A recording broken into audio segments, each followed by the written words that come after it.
Esse é Pedro Américo. Bom, pelo menos um autorretrato dele.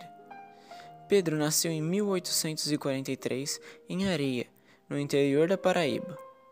Por ser um menino prodígio, foi terminar seus estudos na Europa, mas logo retornou ao Brasil para trabalhar para a coroa portuguesa pouco antes da República surgir.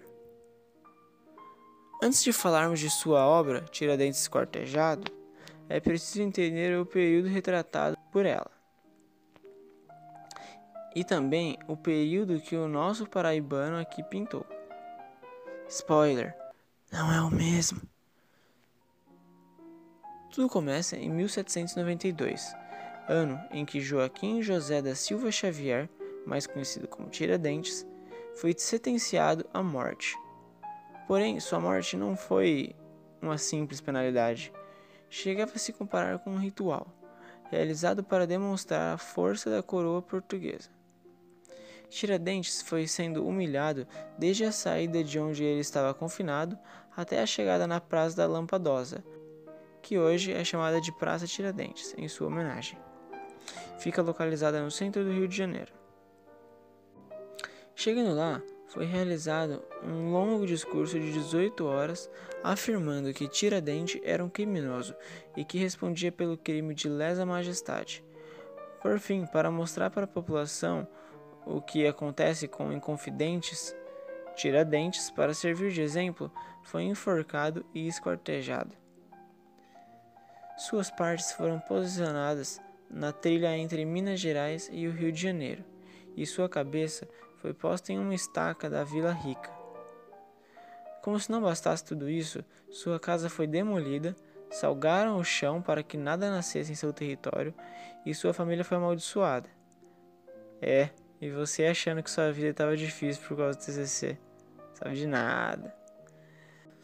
20 anos após sua morte, foi declarada a independência do Brasil, que foi proclamada por Dom Pedro I, que Pedro Américo também pintou, mas não vamos entrar nessa obra.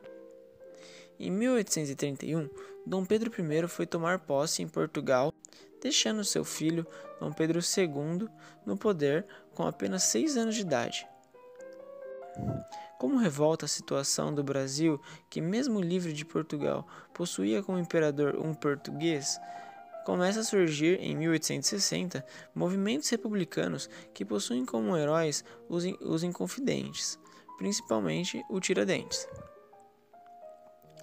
A partir de então, fica um climão entre os republicanos e os imperialistas, até que em 1889 os republicanos aplicam um golpe em Dom Pedro II e sua primeira medida foi decretar um feriado nacional no dia 21 de abril, justamente a data da morte de quem?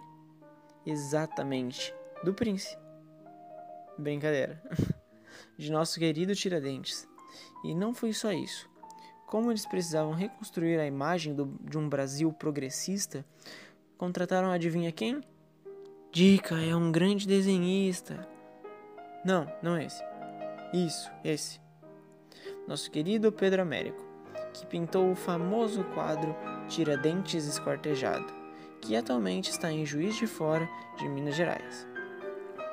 Quando foi pintado, ele pensou em cada detalhe para passar a imagem de um herói nacional, começando pelo braço pendurado de Tiradentes.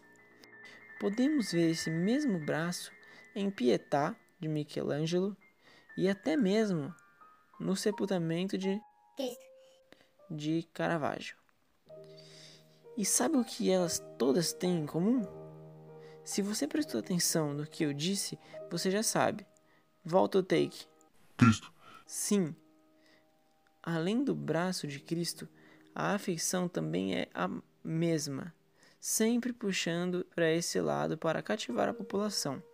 Porém, na realidade, Tiradentes nunca teria essa aparência, uma vez que raspavam o cabelo e a barba dos prisioneiros para evitar piolhos.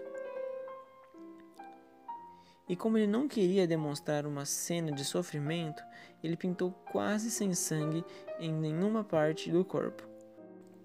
Partes essas que têm uma fiel proporção, podendo facilmente, como um quebra-cabeça, reconstruir a imagem de Tiradentes. Essas partes também se arranjam para formar um mapa do Brasil, representando toda a nação. Esse mapa está sobre uma cruz de fundo formada pela estrutura de madeira. Essa estrutura está acima das casas, como podemos ver, aqui mostrando que Tiradentes está em cima de um altar, como se ele estivesse próximo ao céu. Estes são apenas alguns detalhes dessa grande obra. Com certeza deixamos de falar de algum segredo dela, mas todos esses segredos servem para reforçar a ideia representada em cima de nosso mapa fictício, onde, em cima do Brasil, temos como protetores um Jesus cívico e um Jesus religioso.